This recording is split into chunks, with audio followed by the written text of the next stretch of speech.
রশিদ খানের পাকা কথার জবাব দিলেন টিম টাইগার্স। প্রেস কনফারেন্সে কোচের খোঁচা মারা কিংবা ম্যাচের আগে টিম বাংলাদেশকে তাতিয়ে তোলার উপযুক্ত জবাব হয়তো এভাবেই দেওয়ার ছিল। Silence is the best revenge কথাটা আবারও অমরত্ব দান করলেন লিটন কুমার দাসের দল। এর আগে 12 ম্যাচে 7 জয় নিয়ে হট ফেভারিট ছিল রশিদ খানের দল।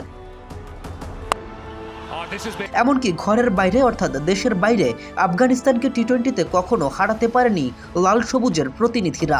অবশেষে সব অপেক্ষা, সব সমীকরণকে বুড়ো আঙুল দেখিয়ে নতুনত্বে নতুন কিছুই করলেন বাংলাদেশ। একাদশে 4 পরিবর্তন নিয়ে মাঠে নামে লিটনের দল। তানজিম হাসান সাকিব, শরীফুল ইসলাম, পারভেজ হোসেন ইমন ও শেখ মাহাদিকে বসিয়ে একাদশে নেন সাইফ হাসান, নুরুল হাসান সোহান, নাসুম আহমেদ ও তাসকিন আহমেদকে। শুরুতে টসে জিতে ব্যাটিং করার সিদ্ধান্ত ছিল সর্বোচ্চ রিস্কি ও আত্মঘাতী। সে বাধা উপেক্ষা করে দাপুটে এক শুরু এনে দেয় 2 ওপেনার তানজিদ তামিম এবং সাইফ হাসান। প্রথম 2 ওভার থেকে মাত্র 8 রান আসলেও তৃতীয় ওভারে আসে মোট 16 রান। এমনকি পাওয়ার প্লেয়ের শেষ ওভারে তামিম সাইফ জুটি থেকে আসে 2 ছক্কা সহ 19 রান। পাওয়ার প্লেয়ের শেষে দলীয় সংগ্রহ বিনা উইকেটে 59 রান। দলীয় সপ্তম ওভারে আফগান সুপারস্টার রশিদ খানের বলে ক্লিন বোল্ড হয়ে ফিরে যান সাইফ হাসান। 28 বলে 2-4 ও 1 ছক্কার সাহায্যে তার সংগ্রহ 30 রান। লড়াইটা চালিয়ে গেছেন তানজিদ তামিম। 31 বলে 4-4 ও 3 ছক্কায় 52 রান করে নূর আহমেদের কাছে পরাস্ত হতে হয় তাকে। আর এর পরের চিত্রটা যেন টাইগারদের ব্যাটিং ব্যর্থতার। দলীয় 10 ওভার শেষে 87 রান তুললেও পরের 10 ওভারে সঠিকভাবে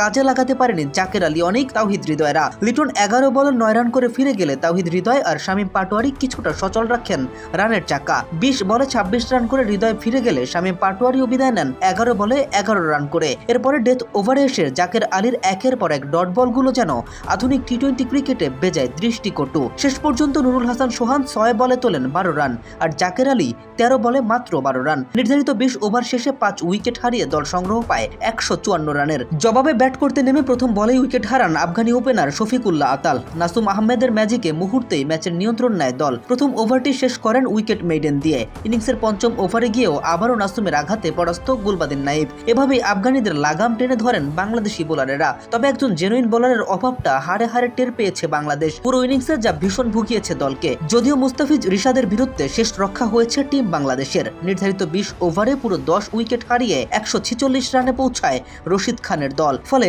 8 রানে জয় পায় লাল সবুজের প্রতিনিধিরা। মুস্তাফিজ 3টি, নাসুম, তাসকিন ও রিশাদ নেন 2টি করে উইকেট, আরেকটি রান আউট। ম্যাচ সেরা নির্বাচিত হন নাসুম। 3 ম্যাচে 2 জয় নিয়ে আপাতত ভালো অবস্থানে থাকলেও সুপার 4 এখনো নিশ্চিত নয় লিটন মুস্তাফিজদের জন্য। তাকিয়ে থাকতে হবে শ্রীলঙ্কা আফগানিস্তানের ম্যাচের দিকে। তবে অন্তত আজকের জয়টা কিছুটা হলেও স্বস্তিতে রাখবে গোটা দেশকে। কেম রাফিন, খেলার পাতা।